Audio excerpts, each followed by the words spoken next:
Doctor صاحب اس سے آگے دیکھیں تو زندہ رود کہتے ہیں کہ کم شناسم عشق را این کار چیز، ماتے ہیں کہ بالکل کم جانتا ہوں میں عشق کو۔ حضرت یہ کیا کام ہے؟ عشق کس کو کہتے ہیں؟ ذوق دیدارست، کیا یہ ذوق دیدار ہے؟ پس دیدار چیز، تو پھر دیدار کیا ہے؟ اگر عشق ذوق دیدار ہے، چلیں مان لیا، تو دیدار کیا چیز ہے؟ سر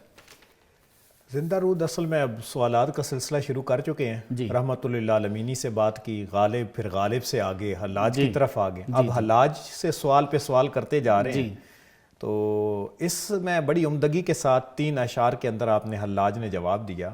اور آج کا ہمارا جو فہم ہے سیرت النبی کے حوالے سے اور رسول کریم کے ساتھ تعلق کے حوالے سے، ان چیزوں کو بڑا واضح آپ نے کیا۔ معنی دیدار آخر زمان،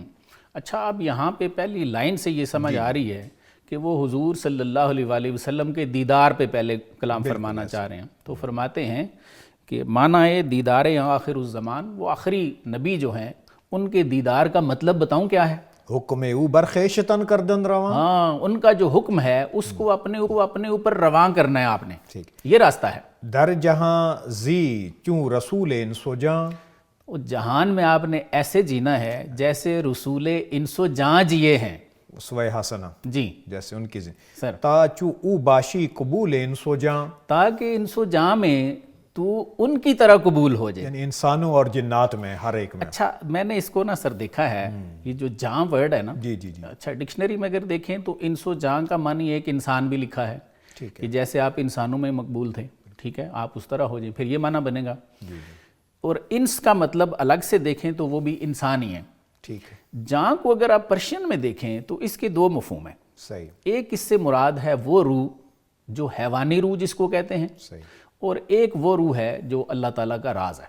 وہ جو نفخے کا نام ہے۔ ٹھیک، تو حضور صلی اللہ علیہ وآلہ وسلم صرف انسانوں کے رسول تو نہیں ہیں، بالکل، تو اس سے مراد ہے کہ ہر جو ذی روح ہے، خواہ اس کی روح جو ہے وہ حیوانی ہے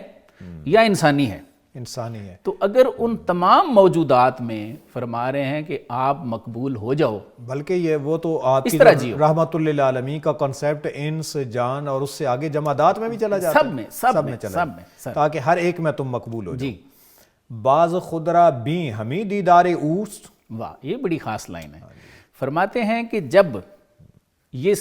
مقبول ہو جاؤ گے نا ان میں، انسو جاں میں، ہر مخلوق میں، تو یہ پہچان ہے کہ تم میں وہ جوہر پیدا ہو گیا ہے، بالکل، وہ تمہاری وہی عزت اور تکریم کریں گے جیسے آقا کریم صلی اللہ علیہ وآلہ وسلم کو درخت پتھر جھکتے تھے۔ سنت او سر از اسرار اوست، تو یہ بتاؤں آپ کو کہ آپ کی سنتوں پہ عمل کرنا یہ راز ہے، سر ہے آپ صلی اللہ علیہ وآلہ وسلم کے دیدار کا، یعنی یہ راستہ ہے۔ دیکھیں، بعض خدرہ بیں ہمیں دیدار اوست، پروفیسر صاحب یہاں سے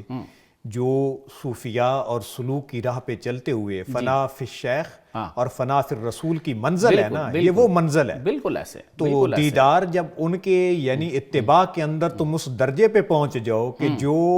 ان کو دیکھنا چاہے وہ تمہیں دیکھے تو دیدار ہو جائے، صحیح، اور اسے وہ مقامات مل جائیں، بالکل تو یہی بات ہے کہ آج ہمارے لیے انتہائی ضروری ہے کہ دیدار اور ان چیزوں کو جو ہم ظاہری معنوں میں لیتے ہیں، بلکہ یہ مکمل ایک پریکٹیکلی تجربہ اور وہ چیز بتائی جا رہی ہے جو انسان کی اندر کی تطہیر اور اس کی ڈیولپمنٹ سے متعلق ہے، اسپرچول ہیلنگ سے متعلق ہے، اسپرچولی ڈیولپمنٹ سے متعلق ہے، اور فنا فی الرسول کا یہ وہ مقام ہے کہ جس مقام کا حلاج نے، یعنی اب یہ پتا چلا کہ جو انہوں نے پوچھا نا دیدار پھر کیا ہے، تو وہ دیدار کا معنی بتا دیا ہے، وہ فنا فی الرسول والا راستہ ہے، اور وہ رسول کریم کی تعلیمات اور اس سنت کو اپنانے کے ساتھ، یعنی جیسے جیسے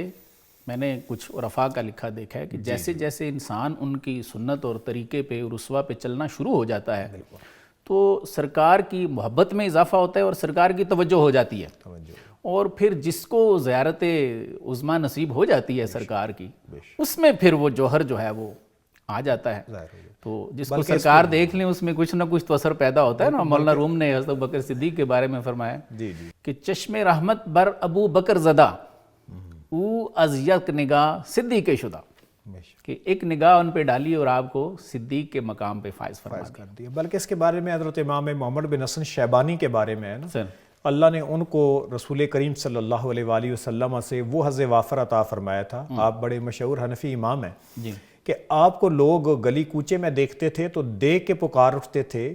غیر مسلم کہ چھوٹے محمد کی یہ کیفیت ہے تو بڑے محمد کیسے ہوں گے، واہ واہ، اور وہ کلمہ تک پڑھ لیتے تھے۔ واہ واہ، تو اس طرح اور بھی بڑی ہمیں واقعات مل جاتے ہیں کہ جس میں رسول کریم کی محبت جب فیض رساں ہوتی ہے نا، ایسے ہی ہے، تو اس بندے پہ جیسے مانوی طور پہ ان چیزوں کا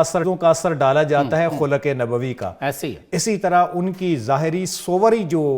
حسن ہے وہ بھی دوبالا ہو جاتا ہے۔ بالکل ایسے ہی۔